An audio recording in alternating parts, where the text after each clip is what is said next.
समस्त मातृ शक्तियों, भाई बंधुओं, सादर जय श्री कृष्ण।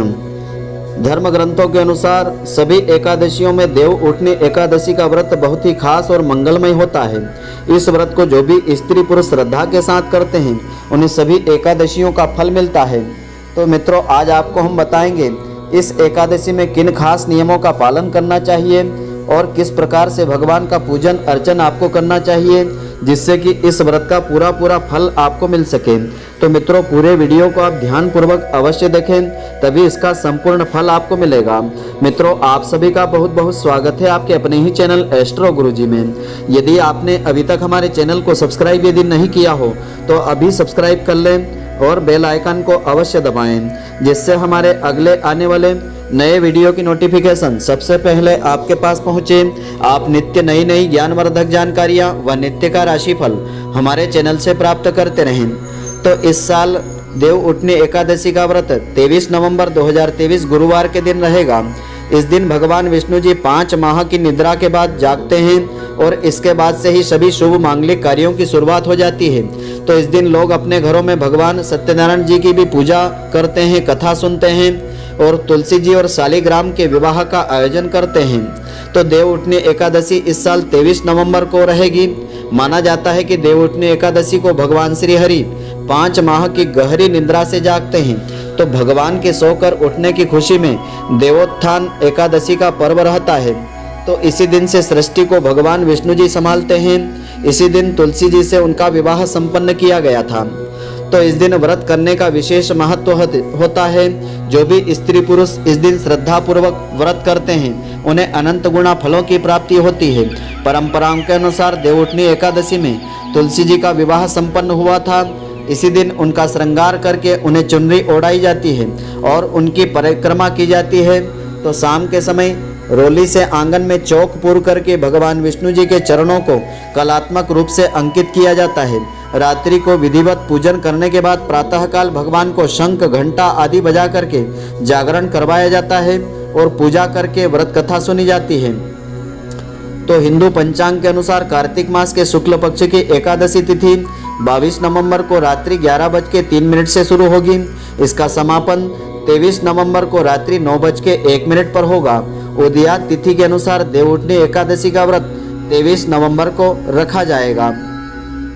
तो एकादशी के शुभ योग की यदि हम बात करें तो पूजा पाठ के लिए उत्तम समय माना जाता है। इस दिन रवि योग, सिद्धि योग और सर्वार्थ सिद्धि योग बनने जा रहे हैं। सर्वार्थ सिद्धि योग प्रातःकाल 11:55 से आरंभ होगा। वहीं रवि योग प्रातःकाल 6:50 से शाम के 5:16 तक रहेगा। इसके बाद सर्वार्थ सिद्धि योग आरंभ हो जाएगा। इन योगों में भगवान की पूजा अर्चना करने से अनंत गुणा फलों की प्राप्ति होगी। देव उठनी एकादशी के दिन चातुर्मास की समाप्ति होगी। मान्यताओं के अनुसार चातुर्मास में भगवान विष्णु जी आराम करते हैं। शास्त्रों के अनुसार इस दौरान कोई भी शुभ मांगलिक कार्य संपन्न नहीं किए जाते हैं।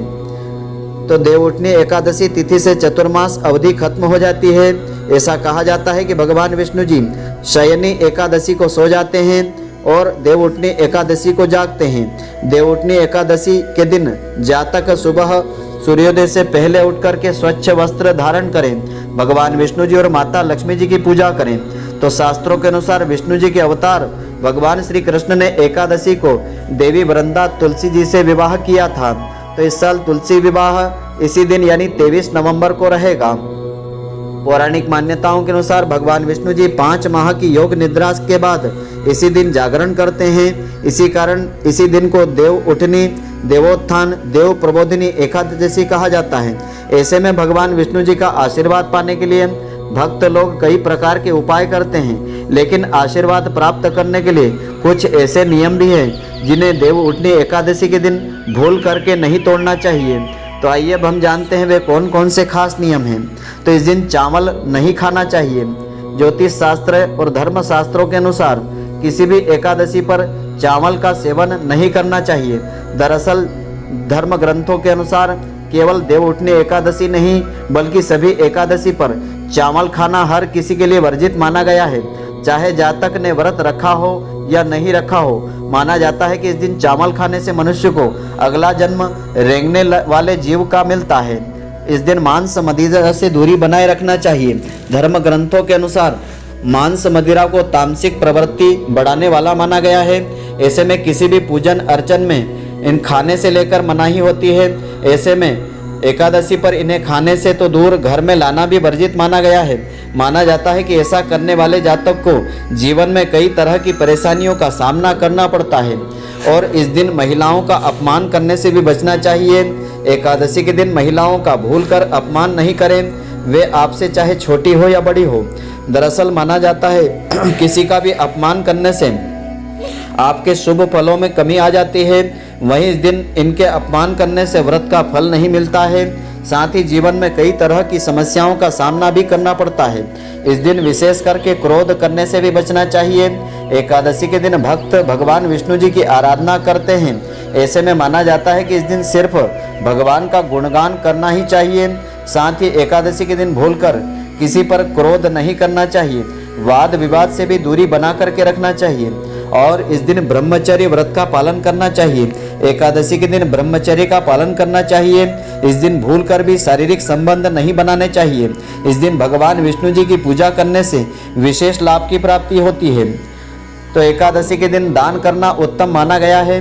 एकादशी के दिन संभव हो तो गंगा स्नान करना चाहिए। विवाह संबंधी बाधाओं को दूर करने के लिए एकादशी के दिन केसर, केला या हल्दी का दान करना चाहिए। एकादशी का उपवास रखने से धन, मान, सम्मान और संतान सुख के साथ मनोवांछित फलों की प्राप्ति होने की मान्यता है। कहा जाता है कि एकादशी का व्रत रखने से पूर्वजों को भी मोक्ष फल की प्राप्ति होती है। तो एकादशी पर भगवान विष्णु जी को धूप, दीप, पुष्प, फल, अर्घ्य, चंदन आदि अर्पित करें। भगवान की पूजा करके विशेष मंत्रों का, इन खास मंत्रों का इस दिन जाप करना चाहिए। भगवान को उठाने के कुछ खास मंत्र हैं। इस मंत्र का उच्चारण आपको इस दिन विशेष रूप से करना चाहिए। मंत्र इस प्रकार से है: उत्तिष्ठो उत्तिष्ठ गोविंद, त्यज निद्राम जगतपति, त्वयि सुप्ते जगन्नाथ, जगत सुप्तम भवेद्दिदम्, उत्तिष्ठो उत्तिष्ठ वाराह, दृष्टो दत्तो वसुंधरे, हिरण्याक्ष प्रागातिन, त्रैलोक्य मंगलम कुरु।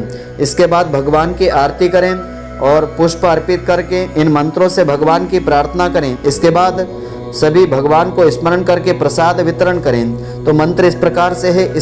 इस मंत्र के द्वारा भगवान से प्रार्थना करिए: इयं तु द्वादशी देव प्रबोधाय विनिर्मिता, त्वयेव सर्वलोकानां हितार्थ शेषशायिनाम्, इदं व्रतं मया देव कृतं प्रीत्ये तव प्रभो, न्यूनं संपूर्णतां यातु त्वत्प्रसादात् जनार्दनः।